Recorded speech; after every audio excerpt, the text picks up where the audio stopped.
സ്കൂളിന്റെ വാർഷികാഘോഷമാണ്. ഉണ്ണിമാഷ് കുട്ടിയോടും കൂടെ ചേർന്നുണ്ടാക്കിയ ആ പാട്ട്.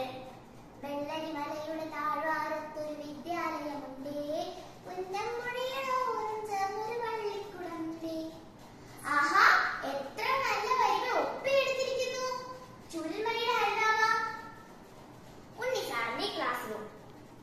മക്കളെ, ഇന്ന് നമുക്ക് പാഠപുസ്തകത്തിൽ നിന്നും ഒരല്പം മാറി ചൂരമലയിലേക്ക് നോക്കാം. സാർ, നമ്മുടെ ചുരുൾമല എത്ര സുന്ദരം, എത്ര പച്ചപ്പ്, വെള്ളാമല, താഴ്വാരങ്ങൾ, എന്തുകൊണ്ടും നാം ഭാഗ്യം ചെയ്തവരാണ് സാർ. അതേ കുട്ടികളെ, വയനാട്ടിലെ ഓരോ സ്ഥലത്തിനും അതിൻ്റെതായ പ്രത്യേകതകളുണ്ട്. ഇത് സംരക്ഷിക്കേണ്ടത് നമ്മുടെ കൂടി കടമയാണ്. സാർ, നമ്മുടെ ചുരുൾമല ഇങ്ങനെ തന്നെ ഇരിക്കാൻ ഞങ്ങൾ ആഗ്രഹിക്കുന്നു. മക്കളെ, ഞാനും അത് തന്നെയാണ് ആഗ്രഹിക്കുന്നത്. ഇത് സംരക്ഷിക്കേണ്ടത് നിങ്ങളും ഇനി വരാനിരിക്കുന്ന തലമുറയും കൂടിയാണ്. മോളെ മുത്തു, നീ വരുന്നില്ലേ? നമുക്ക് വാർത്ത കാണാം. വരുന്ന മുത്തശ്ശി, ഞാനിപ്പോൾ പുസ്തകം അടുക്കി വെച്ചിട്ട് വരാം. വന്ന മുത്തശ്ശി. ഏഷ്യാനെറ്റ് ന്യൂസ് ലൈവിലേക്ക് സ്വാഗതം. വയനാട്ടിൽ ഉരുൾപൊട്ടലിൽ 122 പേർ മരിച്ചു, 98 പേർ കാണാതായി. മരണസംഖ്യ ഇനിയും ഉയർന്നേക്കും. 400-ലധികം പേർക്ക് ഒറ്റപ്പെട്ടു. പുലർച്ചെ ഉണ്ടായ ഉരുൾപൊട്ടലിൽ പുഴയുടെ ഒരു ഭാഗം ഇരച്ചെത്തുകയായിരുന്നു. കൂടുതൽ വിവരങ്ങൾ അറിയാനായി വയനാട്ടിലെ ന്യൂസ് ഡെസ്കിൽ നിന്നും അജിയോട് നമുക്ക് ചേരാം. അജി, നമുക്ക് എന്തൊക്കെ വിവരങ്ങളാണ് ഇപ്പോൾ നേരെയായിട്ട് കിട്ടിയത്? അരുൺ, നമുക്ക് ഇപ്പോൾ കിട്ടിയ വാർത്ത എന്ന് വെച്ചാൽ വയനാട്ടിൽ കണ്ണിടറുന്ന സംഭവങ്ങളാണ് നടന്നുകൊണ്ടിരിക്കുന്നത്. ഇപ്പോൾ രക്ഷാപ്രവർത്തനം നിർത്തിവെച്ചിരിക്കുന്നു. നാളെ 7 മണിക്ക് വീണ്ടും പുനരാരംഭിക്കുന്നതാണ്. ഈ ദുരിതമുഖത്തു നിന്നും നമുക്ക് പുതിയൊരു ദൃക്സാക്ഷിയെ കിട്ടിയിരിക്കുന്നു. ഒരു അതിജീവന കഥ. നമുക്ക് അയാളോടൊപ്പം ചേരാം. പ്രതീഷ്, നിങ്ങൾക്ക് എന്താണ് പറയാനുള്ളത്?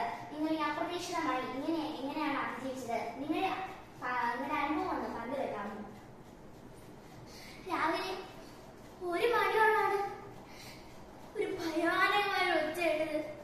അപ്പൊ തന്നെ ഞങ്ങള് അച്ഛനെയും അമ്മേനെയും ഒക്കെ വിളിച്ച് നമ്മള് അവിടെ പൊട്ടി ഒച്ചാൻ കേട്ടപ്പോ അപ്പൊ തന്നെ പോലീസിനെ വിളിച്ചിട്ടുണ്ടായിരുന്നു.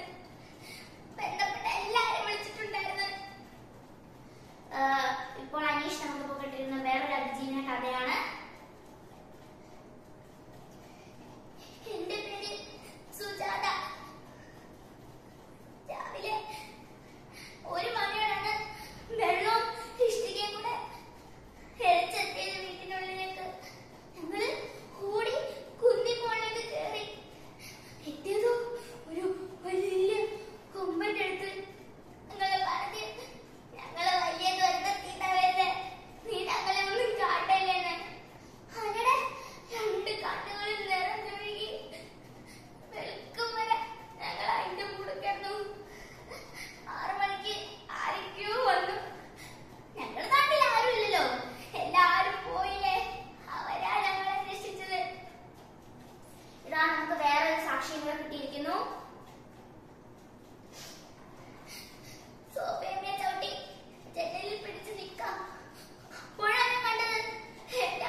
ഒരുപാട് പുതുനാവുകൾ.